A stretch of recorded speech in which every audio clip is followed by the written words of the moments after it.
सुमिरिनी के मन के पंडित चंद्रधर शर्मा गुलेरी का लघु निबंध बालक बच गया। एक पाठशाला का वार्षिकोत्सव था।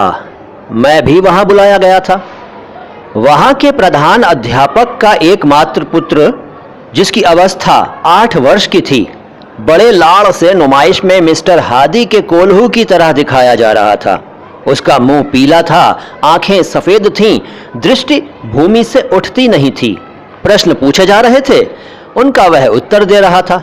धर्म के 10 लक्षण वह सुना गया, 9 रसों के उदाहरण दे गया। पानी के 4 डिग्री के नीचे शीतता में फैल जाने के कारण और उससे मछलियों की प्राण रक्षा को समझा गया। चंद्र ग्रहण का वैज्ञानिक समाधान दे गया। अभाव को पदार्थ मानने न मानने का शास्त्रार्थ कह गया और इंग्लैंड के राजा 8वें हेनरी की स्त्रियों के नाम और पेशवाओं का कुर्सी नामा सुना गया। यह पूछा गया कि तू क्या करेगा? बालक ने सीखा सिखाया उत्तर दिया कि मैं यावत जन्म लोक सेवा करूंगा। सभा वाह वाह करती सुन रही थी। पिता का हृदय उल्लास से भर रहा था।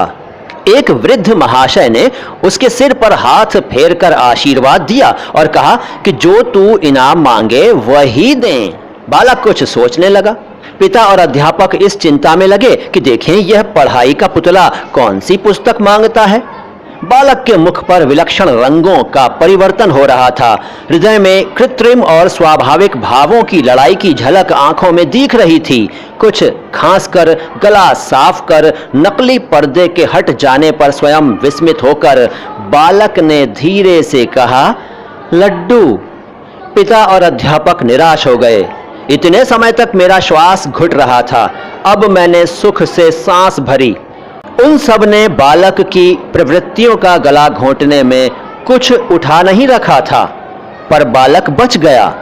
उसके बचने की आशा है, क्योंकि वह लड्डू की पुकार जीवित वृक्ष के हरे पत्तों का मधुर मरमर था, मरे काठ की अलमारी की सिर दुखाने वाली खड़खड़ाहट नहीं।